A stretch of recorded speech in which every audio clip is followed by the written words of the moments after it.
के पीहर वालों को कभी भी गाली नहीं देनी चाहिए। अधिकांश से क्या होता है, झगड़ा हो रहा है बहू से और गाली दी जा रही है उसके पीहर वालों को। कोई भी बेटी अपने माता पिता के लिए अपशब्द नहीं सुन सकती है। बेटा तो एक बार सुनता हुआ मिल जाएगा, लेकिन अगर किसी बेटी के माता पिता को गाली दी, अपशब्द बोला, तो फिर उसे लक्ष्मी से रानी बाई लक्ष्मी बनने में देरी नहीं लगेगी।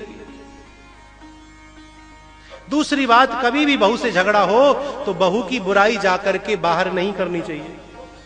दीवालों के भी कान होते हैं, लोग रो करके सुनते हैं और हंस के उड़ाते हैं। और जब तुम्हारे बहू को मालूम पड़ेगा कि हमारी जो सास है हमारी घर से बाहर जाकर के बुराई करती है, तो फिर मन में गांठ पड़ जाएगी, फिर एक नहीं हो पाएंगे।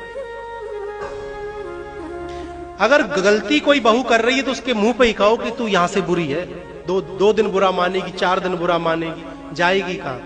मिल जाएगी। तीसरी बात सदैव याद रखना चाहिए, एक सास को मालूम होना चाहिए कि बहू की क्या इच्छाएं होती है, खाने की, पहनने की, घूमने की, फिरने की, ओढ़ने की। इन बातों का ध्यान सास को जरूर रखना चाहिए। क्यों? क्योंकि सास भी कभी बहू थी। ये सूत्र यदि अपने जीवन में अपना लें तो मैं सत्य कहता हूं, आपकी आधे से